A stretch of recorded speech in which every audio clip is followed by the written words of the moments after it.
Una noche de diciembre de 1916, un grupo de nobles rusos decidió matar a un hombre. Lo envenenaron. No murió. Lo dispararon. No murió. Lo golpearon hasta dejarlo inconsciente y lo lanzaron bajo el hielo de un río.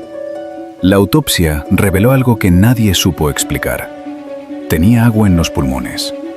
Rasputín seguía vivo cuando tocó el agua. Hay historias que la historia misma no sabe cómo clasificar, porque no encajan con nada, ni con la lógica, ni con la ciencia, ni con lo que creemos saber sobre los seres humanos. La historia de Grigori Yefimovich Rasputín es una de ellas. Un campesino analfabeto de Siberia que se convirtió en el hombre más poderoso e influyente del Imperio ruso, que tuvo acceso ilimitado a la familia del zar, que sobrevivió a un intento de asesinato previo y que cuando finalmente decidieron matarlo en serio, necesitaron 3 intentos en una sola noche. Pero lo más perturbador de la historia de Rasputín no es cómo murió, es cómo vivió y sobre todo, qué sabía, que nadie más sabía. Porque hay una pregunta que los historiadores llevan más de 100 años intentando responder. ¿Era Rasputín un charlatán extraordinariamente afortunado? ¿Era un manipulador genial? ¿O había algo en ese hombre que la ciencia todavía no ha podido explicar del todo? Para entender a Rasputín, primero tienes que entender de dónde venía. Y ese origen lo explica casi todo. Nació aproximadamente en 1869 en Pokrovskoye, un pueblo tan pequeño y tan remoto de Siberia que apenas aparece en los mapas de la época. Era hijo de un campesino. Nunca aprendió a leer correctamente y desde muy joven mostró lo que quienes lo conocieron describieron de formas muy diferentes. Unos lo llamaban don divino, otros lo llamaban locura, pero todos coincidían en algo. Había algo en los ojos de ese hombre, algo que resultaba imposible de ignorar. Las descripciones de la época hablan de una mirada que paralizaba, que hipnotizaba, que hacía que personas completamente racionales hicieran cosas que normalmente nunca harían. En su juventud, Rasputín pasó tiempo en monasterios, estudió textos religiosos y desarrolló una teología personal que escandalizaba a la Iglesia Ortodoxa. Creía que para alcanzar la gracia divina, primero había que pecar en abundancia, para luego arrepentirse con igual intensidad. Era una doctrina conveniente para un hombre con sus apetitos, pero también era una doctrina que le abría puertas, porque en una Rusia profundamente religiosa y profundamente corrupta al mismo tiempo, ese mensaje resonaba de formas inesperadas, y Rasputín sabía exactamente cómo usarlo. En 1905, Rasputín llegó a San Petersburgo, y en 2 años estaba cenando con la familia imperial. ¿Cómo? Esa es la pregunta que sus contemporáneos nunca terminaron de responder. La versión oficial dice que fue a través de contactos religiosos en la aristocracia. Pero hay algo que hace que esa explicación resulte insuficiente. Porque Rasputín no era simplemente un hombre religioso interesante. Era un campesino siberiano sin educación formal, en uno de los sistemas sociales más rígidos y clasistas del mundo. Y aún así, cruzó todas las barreras, como si no existieran. La clave estaba en el pequeño Alexei, el hijo del zar Nicolás II y la zarina Alejandra, heredero del trono de Rusia y enfermo de hemofilia. Una enfermedad que en aquella época era una condena de muerte lenta. Cualquier golpe, cualquier herida menor, podía desencadenar una hemorragia interna que los médicos de la época no sabían cómo detener. La zarina Alejandra llevaba años viendo a su hijo sufrir, y los mejores médicos del Imperio ruso no podían hacer nada. Y entonces apareció Rasputín, y el niño mejoró. No una vez, varias veces. En momentos en que los médicos ya habían perdido la esperanza. ¿Cómo lo hacía?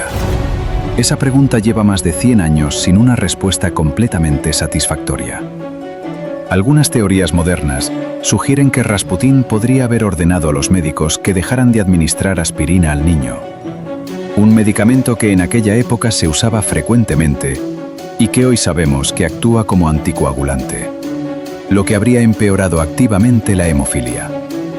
Si eso fuera cierto, Rasputín no curó al niño, simplemente eliminó lo que lo estaba matando y se llevó el crédito. Pero hay un problema con esa teoría. Hay episodios documentados en los que Rasputín calmó las crisis del niño a distancia, a través de cartas y telegramas, sin estar presente, sin poder influir en ningún tratamiento médico. Y el niño mejoró igualmente. ¿Cómo se explica eso? No hay una respuesta clara, y esa ausencia de respuesta es exactamente lo que convirtió a Rasputín en intocable. Porque para la zarina Alejandra, este hombre era la única razón por la que su hijo seguía vivo, y eso le daba un poder que ningún noble, ningún general, ningún ministro podía contrarrestar. A medida que la influencia de Rasputín crecía, algo en el imperio ruso empezaba a cambiar, y no para bien.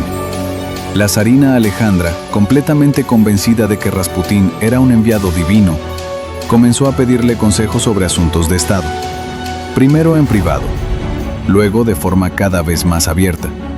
Y cuando el zar Nicolás II marchó al frente de la Primera Guerra Mundial, dejando a Alejandra a cargo de los asuntos internos, Rasputín se convirtió de facto en el hombre más influyente de Rusia. Ministros eran nombrados y destituidos según su criterio. Decisiones militares eran influenciadas por sus opiniones. Un campesino analfabeto de Siberia estaba dirigiendo uno de los imperios más grandes del mundo. Y la aristocracia rusa lo observaba con una mezcla de horror y furia creciente. Pero había algo más, algo que las fuentes de la época mencionan con una incomodidad que resulta muy elocuente. Los rumores sobre la naturaleza exacta de la relación entre Rasputín y la zarina nunca se han podido confirmar, ni desmentir completamente.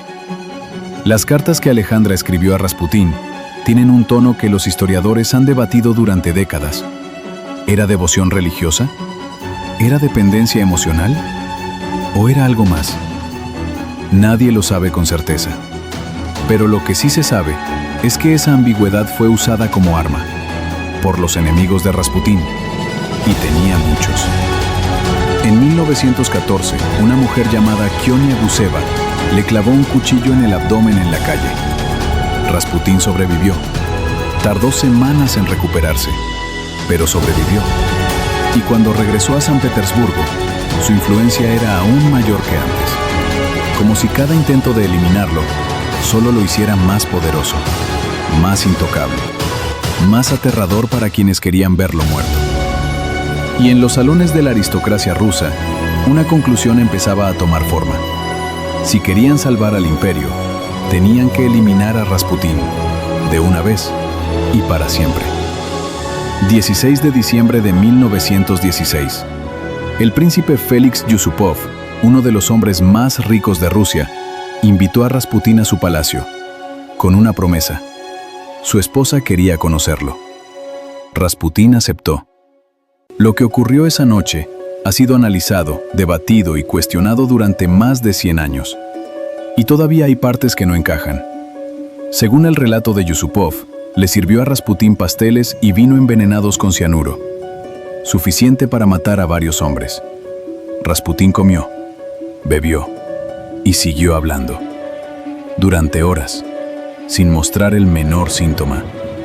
Yusupov, aterrorizado, bajó a buscar a sus cómplices. Subió de nuevo y disparó a Rasputín en el pecho. Rasputín cayó. Los conspiradores esperaron. Y entonces ocurrió algo que Yusupov describió el resto de su vida como el momento más terrorífico que había vivido jamás. Rasputín abrió los ojos. Se levantó. Agarró a Yusupov por el cuello y comenzó a arrastrarse hacia la salida. Le dispararon 3 veces más. Lo golpearon con una porra de goma. Lo ataron y lo lanzaron por un agujero en el hielo del río Neva. La autopsia que se realizó días después, cuando encontraron el cuerpo bajo el hielo, reveló algo que el médico forense tardó en escribir en su informe.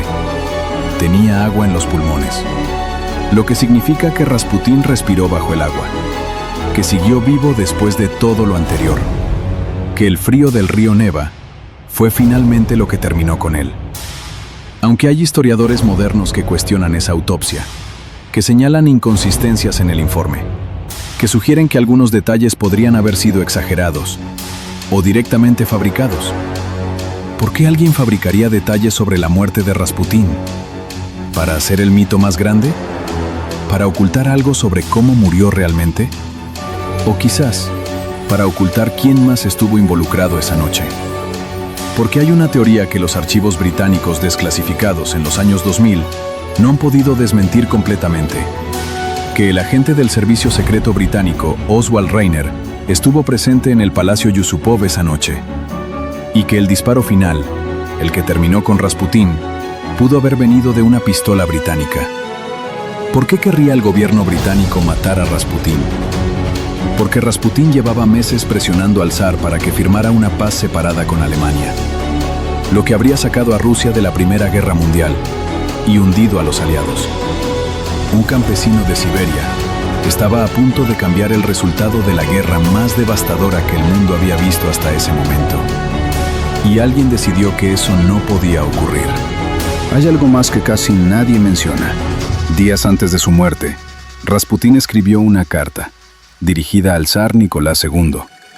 En ella, decía algo que cuando lo lees hoy, resulta difícil de procesar. Escribió que si era asesinado por campesinos, el zar y su familia vivirían durante años, pero si era asesinado por nobles, el zar y toda su familia morirían en menos de 2 años. Sus manos quedarían manchadas con su sangre, y Rusia no volvería a ser la misma jamás. Fue asesinado por nobles. 16 meses después, el zar Nicolás II abdicó. 4 meses más tarde, él y toda su familia fueron ejecutados en un sótano. El imperio ruso dejó de existir. ¿Era Rasputín un charlatán que tuvo una suerte extraordinaria? ¿Era un manipulador genial que construyó su propio mito con una precisión calculada? ¿O había algo en ese hombre de Siberia que ninguna de las categorías que tenemos es capaz de contener del todo? Esa pregunta lleva más de 100 años sin respuesta. Y quizás esa sea exactamente la razón por la que seguimos hablando de él. Déjanos comentarios lo que piensas. ¿Charlatán o algo más? Y si quieres seguir descubriendo las historias que la historia oficial no sabe cómo explicar, suscríbete, porque aquí solo contamos lo que no tiene una respuesta fácil. Si te gustó el video, suscríbete. Yo soy Don Freaks y este es mi canal.